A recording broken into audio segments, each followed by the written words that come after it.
Hello dears. तो स्वागत है आपका मेरे यूट्यूब चैनल शिवा साइंस में एक बार फिर से। और कुछ आज आप लोगों का कुछ स्पेशल और इंटरेस्टेड टॉपिक के साथ चैप्टर है 10th क्लास का जीव जन्म कैसे करते हैं। तो कुछ बच्चों के रिक्वेस्ट के कारण 10th क्लास के आपका जो बायो का वीडियो है वो डाला जा रहा है।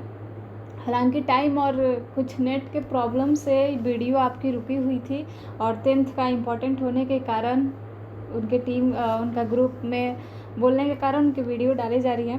तो वैसे आपके 10th का भी आप लोग के कहने के मुताबिक स्टार्ट तो हो गया है, पर आप लोग का भी सपोर्ट होना चाहिए। प्लस में ऐसा ना हो कि मेरा मेहनत बेकार जाए और बेकार का बस 10-15 बच्चे अगर डाला जा रहा है, आप लोग रिक्वेस्ट किए हैं तो सपोर्ट भी करेंगे आप लोग। और आज हम लोग इस चैप्टर को एक अलग ही अंदाज से पढ़ने वाले हैं, एक इतने मज़ेदार टॉपिक के साथ। और बिल्कुल भी आप लोग को ये नहीं समझना है कि हम किसी टॉपिक के बारे में, बस आपको ये जानना है, दिमाग में एक थॉट ये बैठाना है कि हम कोई नॉलेज ले रहे हैं और किसी नए चीज़ के बारे में सीख रहे हैं जो कि आपके शरीर से ही रिलेटेड है, पर आज तक आपको जानकारी नहीं थी। जैसा कि आपका चैप्टर 3 है बायो का, उससे पहले हम देखे थे जैव प्रक्रम और नियंत्रण एवं समन्वय। जैव प्रक्रम में आपने मुख्य शरीर में होने वाली प्रक्रियाओं का घटना का अध्ययन किया था। और वही आपका जो चैप्टर 2 था नियंत्रण एवं समन्वय, उसमें हमने कुछ मस्तिष्क, हार्मोन और अपने तंत्रिका तंत्र के बारे में पढ़ा था। तो सबसे अगर चैप्टर 3 में आप लोग एक काम करेंगे, चैप्टर 2 के जितने हार्मोन्स थे आपके, स्पेशली 4 जनन हार्मोन, वृषण और अंडाशय, ये हार्मोन आपको एक बार देख लेना है। वो आप लोग कभी भी कर सकते हैं। बाकी हमारा जो चैप्टर था जैव प्रक्रम, वो जैव प्रक्रम के अंतर्गत आपका जीव जनन नहीं आता। जैसा कि आपको जब बुक के आपका किताब के जब हाइलाइट्स पढ़ाए जाएंगे तो उसमें आपको एक लाइन लिखा हुआ मिलेगा कि जो जनन है वो जैव प्रक्रम के अंतर्गत नहीं आता, क्योंकि जनन एक अलग ही विधि है, एक अलग ही घटना है। पर एक क्वेश्चन मन में उठता है कि ये जनन आखिर ज़रूरी ही क्यों है? क्या जनन होना इम्पोर्टेंट है? किसी को अगर इसका आंसर अपने अनुसार देना होगा तो आप लोग कमेंट बॉक्स में कमेंट कर सकते हैं कि इसका जवाब क्या होगा।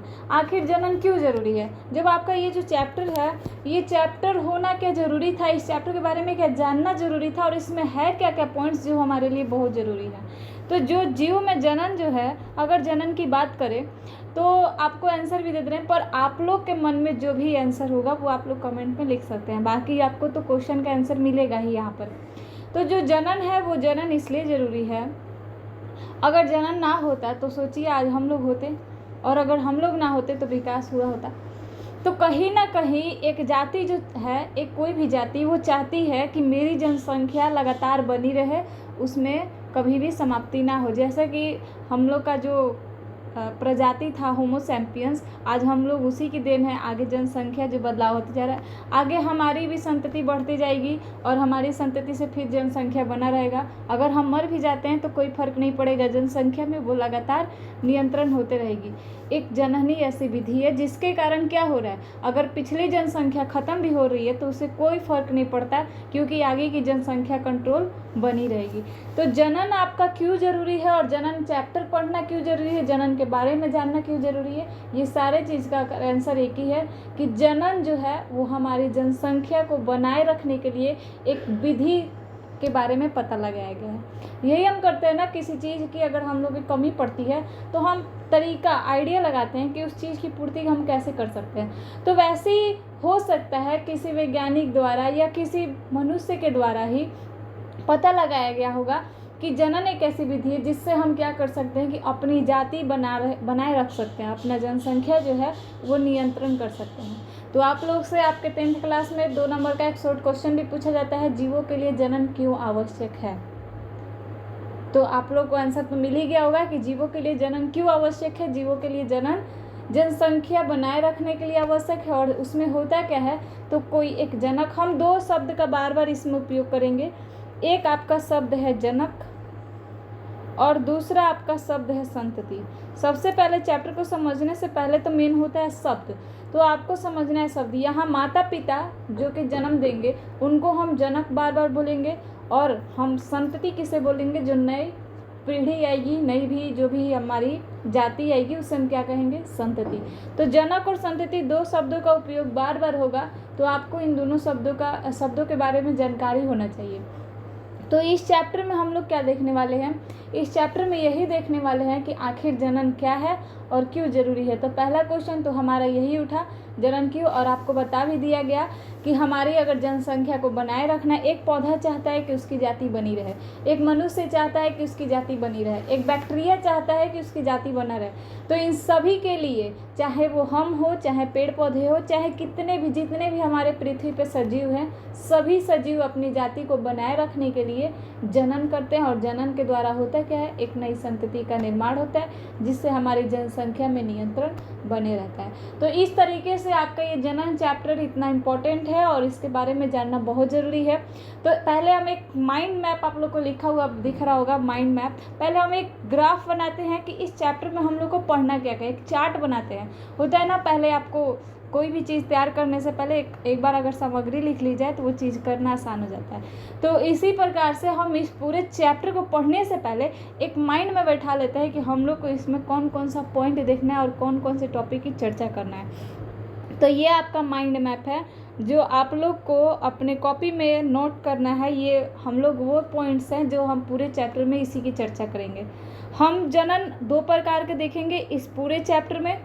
इस पूरे चैप्टर में हम लोग को जनन 2 प्रकार का मिलेगा और दोनों जनन से रिलेटेड सारे पॉइंट्स को देखेंगे। जैसा कि अलैंगिक जनन आपके 5 प्रकार के मिलेंगे इसमें, मुकुलन, खंडन, विखंडन, बीजाणु जनन, पुनरुद्भवन, कायिक परिवर्तन। अलैंगिक जनन जब हम टॉपिक स्टार्ट करेंगे तो इतने सारे पॉइंट्सों को देखेंगे। मुकुलन क्या होता है, खंडन क्या होता है, विखंडन क्या होता है, बीजाणु जनन, पुनरुद्भवन, कायिक परिवर्तन, ये सारे पॉइंट्स जो है बस आपको यही दिमाग में बिठाने हैं कि अलैंगिक एक जनन है जिसमें हम लोग इन सारे पॉइंट्स की चर्चा करेंगे। तो कुछ नई जानकारी और कुछ नई जानकारी के बारे में चर्चा करने वाले हैं। तो ये आपका जितना भी पॉइंट्स है ये किससे रिलेटेड होगा, आपके अलैंगिक जनन से। वही हम जब बात करेंगे अपने जनन का दूसरा टॉपिक लैंगिक जनन के बारे में, तो आपको पता है कि लैंगिक जनन मनुष्य में भी होता है और पादप में भी। नहीं पता होगा तो आज पता कर लेंगे आप लोग। जितने भी छोटे छोटे जीव जो होते हैं, जैसे हम लोग को जो आँख से दिखते नहीं है, बैक्टीरिया हो गया, शैवाल हो गया, ये सारे छोटे छोटे जीव में अलैंगिक जनन पाया जाता है और इसी कारण वो बहुत तेज़ी से वृद्धि करते हैं, जल्दी जल्दी 24 घंटा में अपनी जनसंख्या बहुत ज़्यादा बढ़ा देते हैं। हमारे शरीर में लैंगिक जनन होता है, पौधों में भी होता है, थोड़ी जटिल प्रक्रिया है इसलिए समय लगता है। जैसे कि पौधों में बीज बनाना हो और मनुष्य में शिशु, तो दोनों में समय लगता है, बीज बनाने में भी और शिशु बनाने में भी। तो पादप और मनुष्य में हम चर्चा करेंगे एक लैंगिक जनन की, और मनुष्य में लैंगिक जनन में हम देखेंगे नर जनन तंत्र के बारे में, मादा जनन तंत्र, उनसे रिलेटेड उनका स्वास्थ्य है, जनन स्वास्थ्य और जनसंख्या कैसे नियंत्रित किया जा सकता है, इन सारे टॉपिक की चर्चा करेंगे। और उसके बाद जब पादप के बारे में पढ़ेंगे तो आपका एक क्वेश्चन आता है 5 नंबर का, पुष्पों में निषेचन की प्रक्रिया का वर्णन करें और परागण। तो ये सारे टॉपिक्स के बारे में हम लोग चर्चा कर रहे हैं। तो ये आपका एक माइंड मैप है जो कि हम पूरे चैप्टर में पढ़ने वाले हैं। तो आप चाहें तो इस माइंड मैप को अपने कॉपी में तैयार कर सकते हैं और एक आइडिया बना सकते हैं कि इस पूरे टॉपिक में हम लोग को ये टॉपिक मिलेगा। आगे बढ़ते हैं, हम अपना पहला टॉपिक यानी जनन की पहली जनन के बारे में चर्चा करेंगे, अलैंगिक जनन। तो सबसे पहले आपको एक शब्द मिलेगा डीएनए नाम का। डीएनए का फुल फॉर्म लिख लीजिएगा क्योंकि आप लोग के ऑब्जेक्टिव में पूछा जाता है। Deoxy ribose nucleic acid. अगर हम जनन की बात करते हैं तो अगर देखा जाए तो जनन में होता क्या है, जनन में कोई भी बता देगा कि जनन से 2 जीव बनते हैं, नई संतति बनती है, नया जन्म होता है, पर आखिर में इन जनन के बीच में होता क्या है आखिर ऐसा, आपको पता है? नहीं पता है। ज़्यादा से ज़्यादा कोई क्या कह सकता है, ज़्यादा से ज़्यादा यही कह सकता है कि जनन है क्या, जनन तो यही है ना जिसमें नया संतति बन रहा है। पर नया संतति ऐसा तो नहीं बन रहा है, उसमें कोई ऐसी चीज़ें होंगी जो जा रही होंगी उनके शरीर में, तो उसके शरीर में एक डीएनए ही जाता है और फिर से एक नया डीएनए ही बनता है। यानी इसका अगर इकाई खोजा जाए, अगर पूरे जनन की हमारा पूरा शरीर बनाने की इकाई खोजा जाए तो वो है हमारा डीएनए। डीएनए क्या होता है, जैसे हम पढ़ते हैं कि हमारे पिता का भी डीएनए होता है, माता का भी डीएनए, और दोनों का डीएनए आकर हमारा शरीर बनाता है और हमारे से भी आगे जाके एक नई संतति बनती है। तो इस तरीके से क्या होता है, उनके शरीर का डीएनए, आधा डीएनए हमारे शरीर में, हमारे शरीर से आगे वाली संतति और आने वाली संतति से। तो इस प्रकार से डीएनए ही है जिसके कारण आज हम लोग में विभिन्नता का मतलब, जैसे ऐसा तो नहीं है कि हम अपने माता पिता के बिल्कुल सेम दिखाई देते हैं, एक जैसे दिखाई देते हैं, जुड़वा तो नहीं दिखते हैं। तो ये विभिन्नता जो दिख रही है आपको, अपने माता पिता से आप हल्का अलग दिख रहे हैं, वो विभिन्नता डीएनए के कारण ही उत्पन्न हुआ है और डीएनए के कारण ही विकास हो रहा है। एग्जाम्पल फॉर, अगर डीएनए नहीं होता और हमारे शरीर में अलैंगिक जनन पाया जाता, अलैंगिक जनन में होता क्या है आपका, जैसे आप मशीन के अंदर एक कागज़ रखते हैं, तो वो कागज़ ख़राब हो या बढ़िया हो ये मशीन नहीं देखता, बस उसका 2 कॉपी तैयार करते जाता है। तो ये आपका एक अलैंगिक जनन है। अलैंगिक जनन ये नहीं देखता कि जनक जो आपकी है उसमें खराबी है या कोई भी गुण है, विशेषता है, बस उसको क्या करना है कि उसी के जैसा सेम कॉपी तैयार कर देना है। पर हमारे लैंगिक जनन में क्या होता है कि हमारा डीएनए जो है वो, हमारा डीएनए कुछ पहले बुराइयों को धीरे धीरे ख़त्म करके उनको चेंज कर देता है, जिस कारण हमारे शरीर का विकास होता है। एग्जाम्पल फॉर, किसी में एड्स की बीमारी है या हो सकता है कि किसी के शरीर में कैंसर की बीमारी है, तो क्या आने वाली संतति में भी कैंसर की बीमारी होती है? नहीं। इस प्रकार से तो क्या होगा, आने वाली संतति की भी मृत्यु और पुरानी भी जनक की मृत्यु। तो इसी कारण डीएनए ही है जो हमारे शरीर में हर एक चीज़ को देखते हुए, पूरी सूचना का देख के आगे जाके विकास करता है। तो कभी भी अगर आपसे क्वेश्चन पूछ दिया जाए अचानक कि अगर जीवों में विकास हो रहा है, जीवों में विभिन्नताएं उत्पन्न हो रही है, तो किसके कारण? डीएनए के कारण। जनन हो रहा है तो जनन में होता क्या है, हमारे शरीर में एक जनक से डीएनए हमारे शरीर में चला आता है। तो इस तरीके से डीएनए का फुल फॉर्म आप लोग लिख लेंगे, डीऑक्सीराइबोज न्यूक्लिक एसिड। यही डीएनए आगे जाके प्रोटीन संश्लेषण प्रोटीन बनाता है और प्रोटीन में होती हैं ढेर सारी सूचनाएं जो कि आगे चल के हमारे शरीर को बनाती हैं। एक उस टाइम का आप लोग कल्पना करेंगे जिस टाइम में एक 9 महीने का बच्चा जो कि अभी पहले मंथ में है, पहले मंथ में क्या होता है कि उसका डीएनए मिलकर ढेर सारे प्रोटीन्स बनाते हैं और उस प्रोटीन में मैसेज होता है शरीर को बनाने का। तो उस प्रकार से वो प्रोटीन काम करते हैं। तो ये सारा चीज़ आपका किस पे निर्भर करता है? डीएनए पर। वैसे तो पूरी जनसंख्या में 99% डीएनए सबका सेम होता है, केवल 1% डीएनए की वजह से पेड़ पौधे हम लोग सब लोग अलग हैं। तो सुन के भी आश्चर्य होता है कि 1% डीएनए, बस 1% डीएनए की वजह से हम लोग इतना चेंज है। तो आपका ये जो डीएनए है वो 99% क्या होता है? सेम होता है। तो आपका ये चर्चा हो गया। आप लोग माइंड मैप देख लिए कि पूरे जनन चैप्टर में हम किस किस टॉपिक की चर्चा करेंगे। उसके बाद आप डीएनए का फुल फॉर्म देख लिए और डीएनए की चर्चा हम क्यों किए हैं, क्योंकि आपके इस चैप्टर से कहीं ना कहीं डीएनए लिंक है। डीएनए के बारे में हम लोग को पढ़ने को मिलेगा। नेक्स्ट चैप्टर में इससे अच्छा से मिलेगा क्या है डीएनए, कैसे बनता है क्या नहीं। आगे हम बात करते हैं अपना फर्स्ट क्वेश्चन इस चैप्टर का, जनन जीवों के लिए क्यों आवश्यक है। पूछा गया है कि जनन जीवों के लिए, तो जनन एक ऐसी विधि है जिसके माध्यम से जीवधारी अपनी जनसंख्या का नियंत्रण बनाए रखते हैं। जनन की सहायता से नए जीवधारी उत्पन्न होते हैं, इसीलिए जनन क्या है? आवश्यक है। इसलिए जीवों के लिए जनन क्या है? आवश्यक है, क्योंकि जीव से क्या हो रहा है? 2 ही पॉइंट तो हैं आपके आंसर में, बस हम लोग को बना कर लिखना है कि एक ऐसी विधि है जिसमें जनसंख्या नियंत्रण हो रही है और किस रूप में हो रही है, क्योंकि इसमें नए जीवधारी उत्पन्न हो रहे हैं। उसके बाद आपका ये जनन जो है वो हम लोग को 2 प्रकार का लिखा हुआ है। जनन जीवों का विशिष्ट लक्षण है। जैसे हम जब सजीव का लक्षण देखते हैं तो सजीव के लक्षण में बहुत सारे लक्षण आते हैं, पर प्रजनन केवल सजीव में ही हो सकता है। ये इसका एक विशिष्ट लक्षण है, विशिष्ट हो जाता है आपका विशेष। तो हम जनन क्या है? जीवों का विशिष्ट लक्षण है। ऐड कर सकते हैं आप पॉइंट, क्योंकि आपका देखते हैं कभी कभी आपके मार्क्स काट लिए जाते हैं लॉन्ग आंसर लिखने के लिए, ज़्यादा उसको शॉर्ट बना दे तो आपको ये तीनों पॉइंट्स लिखने पड़ेंगे अगर आपको फुल में फुल मार्क्स चाहिए। तो आगे अगर पूछा जाएगा कि जनन कितने प्रकार के होते हैं, तो आपके जनन 2 प्रकार के मिलेंगे, एक अलैंगिक जनन, दूसरा लैंगिक जनन। तो किसी को भी हार्ड नहीं लगना चाहिए, क्योंकि हम लोग यहाँ पर अपने भाषा में इस चैप्टर को लेकर आए हैं। तो जनन जीवों के लिए क्यों आवश्यक है, आपको इसका आंसर मिल गया। और जनन हम कितने प्रकार के देखेंगे, 2 प्रकार के। पहला प्रकार है आपका अलैंगिक जनन और वही दूसरा प्रकार है हमारा लैंगिक जनन। तो आगे हम देखते हैं अलैंगिक जनन। और एक बेस्ट एग्जांपल आपको तो मिल ही गया है, जैसे 2 कॉपी मशीन, उसमें क्या होती हैं, चीज़ें तैयार होती जाती है सेम टू सेम। वैसा ही अलैंगिक जनन से आप क्या समझते हैं, इनकी विधियों का वर्णन, इस क्वेश्चन में भी आपको सेम वही उदाहरण मिलेगा। तो देखते हैं इसका परिभाषा क्या होगा। अलैंगिक जनन में एकल जीव, जबकि लैंगिक जनन में नर और मादा की जरूरत पड़ती है। इसमें किसी भी नर मादा की जरूरत नहीं पड़ेगी, केवल एक ही जीव जो कि नई संतति को उत्पन्न करता है, अर्थात इस जनन के लिए 2 जीवों की आवश्यकता नहीं पड़ती है। और अलैंगिक जनन से उत्पन्न जीव आकार की एवं आनुवांशिकी रूप से आपस में समान होते हैं, जिन्हें क्लोन कहा जाता है। ये क्लोन शब्द जो आपको दिख रहा है ना, ये क्लोन शब्द आपके ऑब्जेक्टिव में पूछे जाते हैं। क्लोन क्या है या क्लोन किस जनन में तैयार होते हैं। देखिए इस पूरे आंसर का मतलब क्या है। पूरा आंसर में बस यही कहना चाहता है कि अलैंगिक जनन जो आपका पाया जाता है वो अलैंगिक जनन केवल एक ही जीव के द्वारा पूरा हो जाता है। आपको अलैंगिक जनन में बहुत सारे एग्जाम्पल मिलेंगे, जैसे कि एग्जाम्पल 4 अगर बात करें एक बैक्टीरिया की, तो बैक्टीरिया क्या करता है, जनन करने जाता है, बिल्कुल नहीं। बैक्टीरिया क्या करता है कि अपने ही शरीर को 2 कोशिका में, देखिए क्या होता है, इनमें एक कोशिका होती है। अलैंगिक जनन में आपकी एक कोशिका होती है इस प्रकार से। अगर एक घर में बहुत ज़्यादा बोझ हो जाए तो उस घर का क्या हो जाता है, बंटवारा।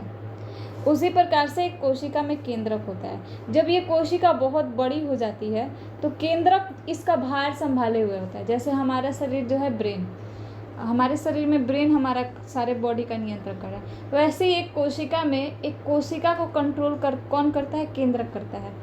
ये केंद्रक क्या कर रहा है, इस पूरी कोशिका को कंट्रोल, ये तब तक ही कंट्रोल कर सकता है जब तक कोशिका बहुत बड़ी ना हो, मतलब मीडियम में हो, ना ही बहुत छोटी होती तो वृद्धि करती है, यानी मीडियम में हो।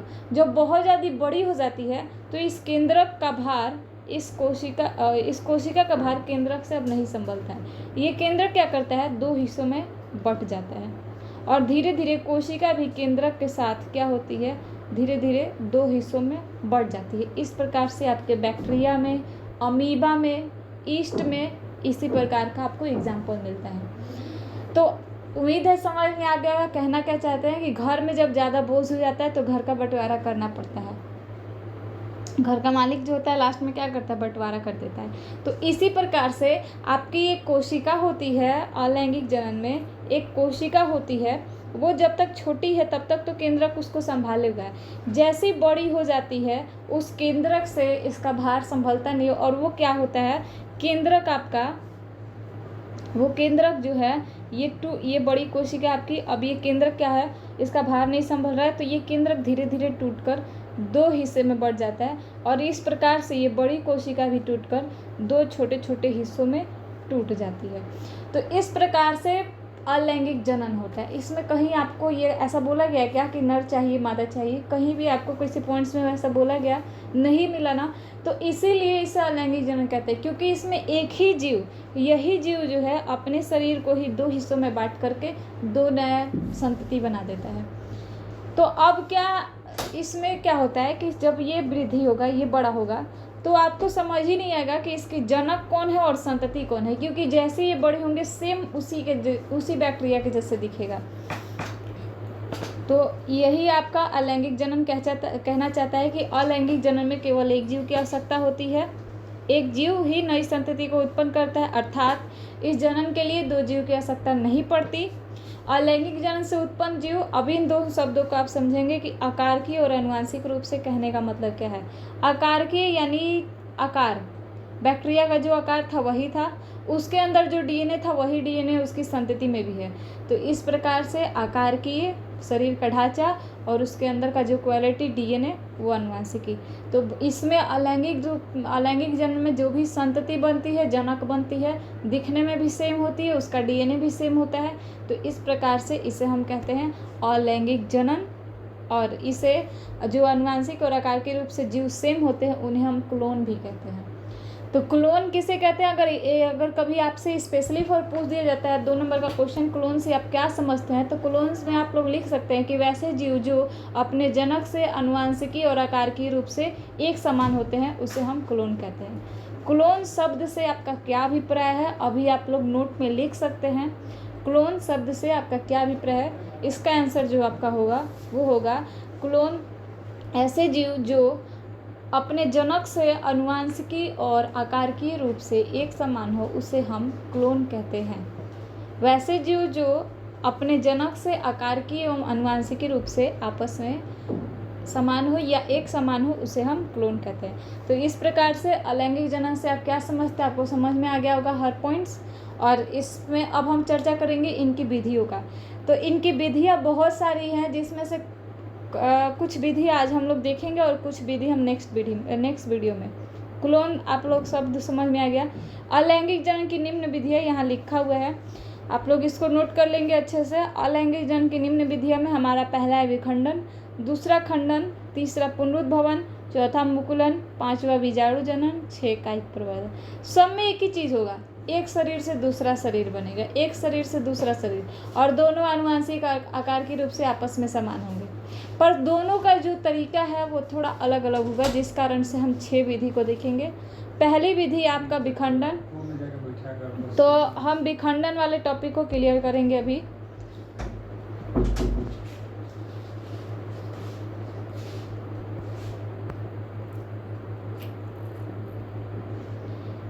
पहला टॉपिक है आपका विखंडन। विखंडन में लिखा हुआ है, जब कोई जीव की कोशिका वृद्धि कर लेती है तो उसके केंद्रक में विभाजन व कोशिका विभाजन हो जाता है। इस प्रकार 2 नए संतति उत्पन्न होते हैं और इस प्रक्रिया को विखंडन कहते हैं। वही एग्जाम्पल जो हमने अलैंगिक जनन में देखा था कि एक केंद्रक है जिसमें क्या हो रहा है, केंद्रक वृद्धि, जैसे ही कोशिका वृद्धि कर लेती है तो केंद्रक विभाजन और कोशिका विभाजन हो जाता है। समय के साथ क्या हुआ, केंद्र और कोशिका विभाजन हो गया, और इस प्रकार से जो भी नई संतति उत्पन्न होती है, इस प्रक्रिया को हम क्या कहते हैं, विखंडन। विखंडन मतलब क्या होता है, अपने शरीर का ही 2 हिस्सा। तो यहाँ पर भी वही चीज़ हुआ है, अपने ही शरीर का 2 हिस्सा हुआ है, इसीलिए इस विधि को हम क्या कहेंगे, विखंडन। और ये इसका आपका उदाहरण सबसे बेस्ट मिल जाएगा अमीबा और ईस्ट जो आपको प्रैक्टिकल्स में मिल जाएंगे। इसका डायग्राम देखना होगा, ये आपके बुक में भी दिया होगा, खमीर लिखा होगा, तो आप लोग देख लेंगे। अमीबा को तो हम देखे ही हैं पहला चैप्टर में, कैसे विभाजन करता है।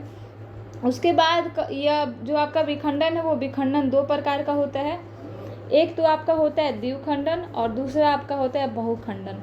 यहाँ पर देखेंगे द्विखंडन में क्या होगा कि एक शरीर से बस 2 ही बनेगा, 2 शरीर। और बहुखंडन में क्या होगा कि एक ही शरीर से बहुत सारे शरीर तैयार हो जाएंगे। एक डायग्राम आपको अभी दिखाया जा रहा है जिसमें बहुखंडन का एग्जाम्पल आपको मिलेगा।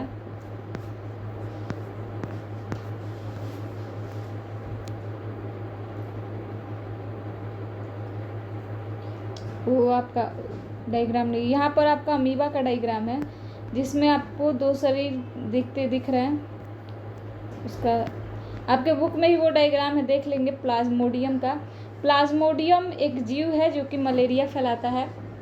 मलेरिया रोग उसी प्लाज्मोडियम से फैलता है, परजीवी है।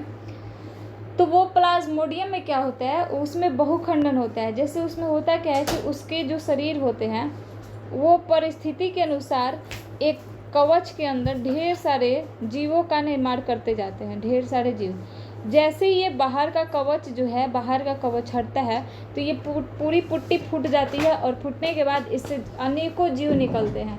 तो एक ही कोशिका होती है जो एक कवच के अंदर बहुत सारे जीवों का निर्माण करती है, और एक ही बार फटती है तो उसमें से बहुत संख्या में जीव निकलते हैं। तो इस प्रकार से खंडन आपका 2 भाग में बढ़ जाता है, द्विखंडन, बहुखंडन।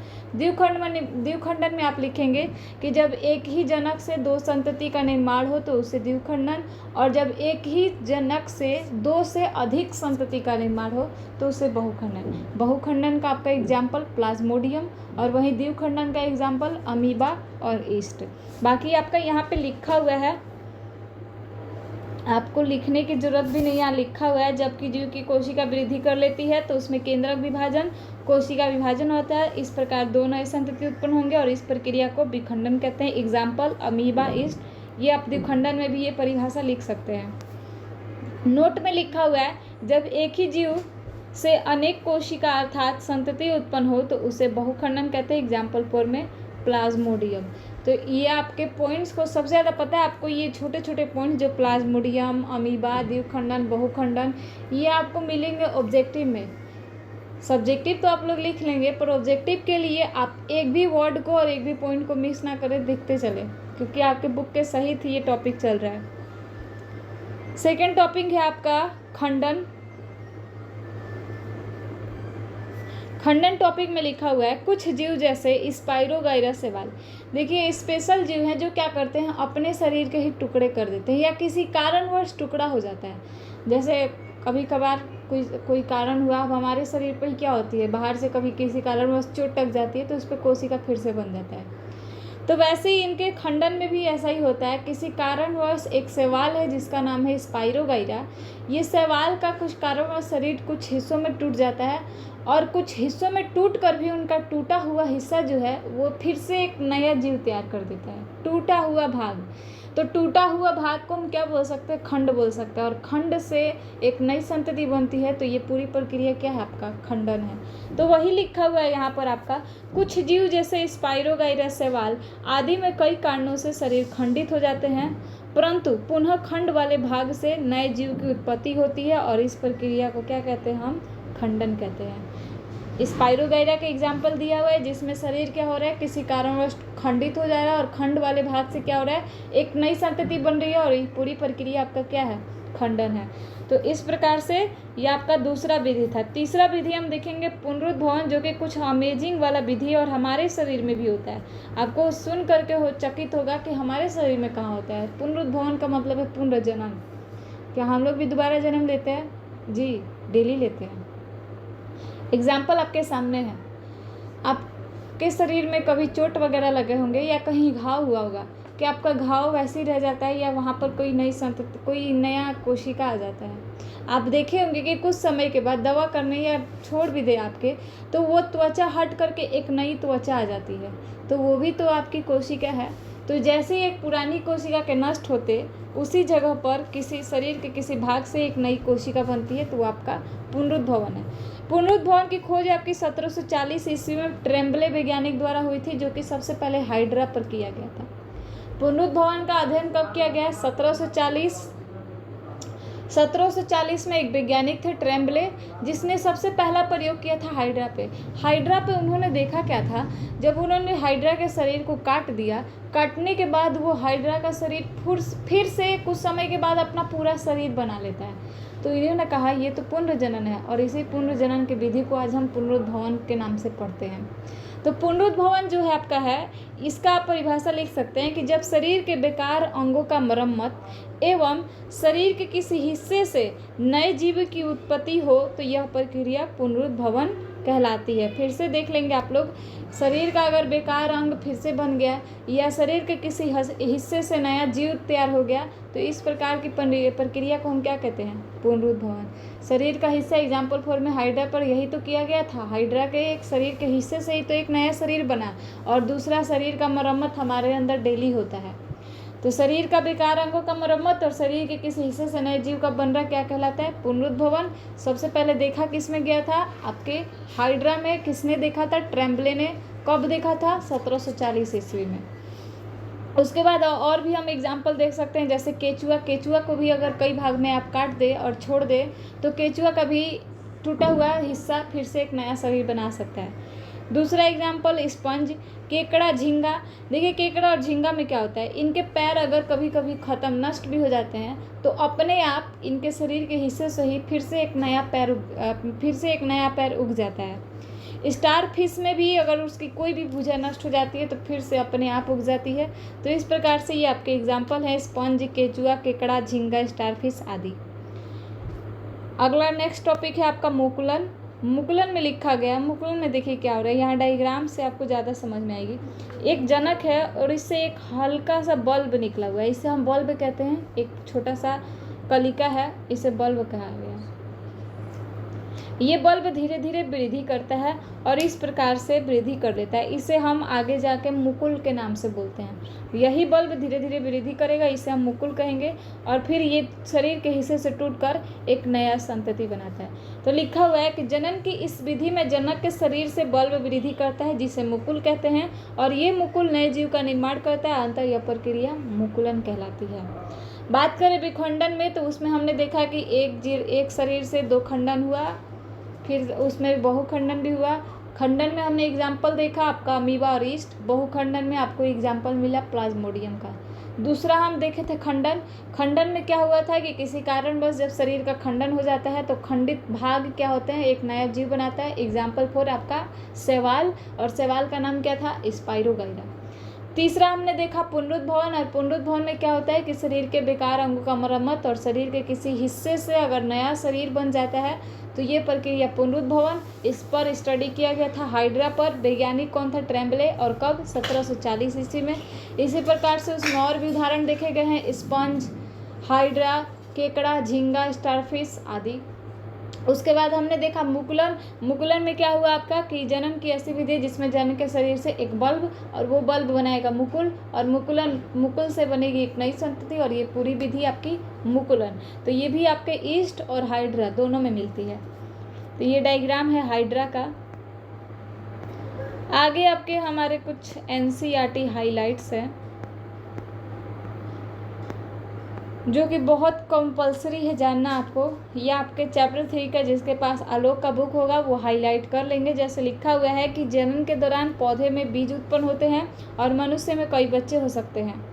जनन से ही आबादी बढ़ती है, और जनन जो आपका है जैव प्रक्रम नहीं कहा जाता है। जैसे कि पोषण, शोषण, उत्सर्जन जैसे जैव प्रक्रम जीवन का अनुरक्षण करते हैं, इसीलिए इन प्रक्रमों को जैव प्रक्रम कहा जाता है। जबकि जनन आपका क्या है, जैव प्रक्रम नहीं है। तो कभी कभी क्वेश्चन आ जाता है कि जैव प्रक्रम के अंतर्गत नहीं, इनमें से कौन नहीं आता है। तो हो सकता है आपका श्वसन, उत्सर्जन, परिवहन, और उसी में एक ऑप्शन हो जनन। तो जनन क्या है हमारा, जैव प्रक्रम नहीं है। पौधों में लैंगिक जनन के दौरान क्या उत्पन्न होते हैं, बीज। नेक्स्ट है आपका जनन और विभिन्नताएं। तो इसमें भी हमने देखा है आकृति और आकार होता है हमारे शरीर में, और इन आकृति आकार बनाने के लिए जिम्मेदार होता है आपका कोशिका का केंद्रक। इस केंद्रक में पाए जाते हैं डीएनए। क्वेश्चन पूछा जाएगा कि डीएनए कहाँ होते हैं, तो डीएनए आपके कोशिका के केंद्रक में पाए जाते हैं। और डीएनए का पूरा नाम क्या है, डीऑक्सीराइबोज केंद्रकीय अम्ल, डीऑक्सीराइबोज न्यूक्लिक एसिड, पूरा नाम लिखा हुआ है। तो डीएनए कहाँ होता है, कोशिका के केंद्रक में। और कोशिका के केंद्रक में होता क्या है, तो डीएनए अणुओं में विशिष्ट प्रोटीन के संश्लेषण की सूचनाएं अंतर्निहित होती है, और इन सूचनाओं के परिवर्तित होने पर भिन्न प्रकार की प्रोटीन का संश्लेषण होता है, जिससे शरीर का डिजाइन बदल जाता है। हमारे शरीर को बनाने के लिए हमारे शरीर को आकार देने के लिए हमारा प्रोटीन जिम्मेदार होता है, और इन प्रोटीन को मैसेज देता है डीएनए, जो कि खुद होता है कहाँ पर, केंद्रक में। किसके केंद्रक में, कोशिका के केंद्रक में। इसी प्रकार डीएनए की कॉपी तैयार होती है हमारे शरीर में। अब क्या होती है कि कोशिका द्रव्य कोशिकांग, हमारे शरीर में जब डीएनए का जब विभाजन होता है, जो भी विभाजन होता है वो डीएनए ही विभाजन करवाता है, क्योंकि केंद्रक में पूरी कोशिका का कंट्रोल कौन करता है, केंद्रक करता है, और केंद्रक में होता कौन है, डीएनए। तो डीएनए पूरी कोशिका कंट्रोल करता है, और जब कंट्रोल नहीं कर पाता है तो वही विभाजन करवा देता है। और इसी प्रकार से डीएनए के कारण ही हमारे शरीर में विभिन्नताएं उत्पन्न होती हैं।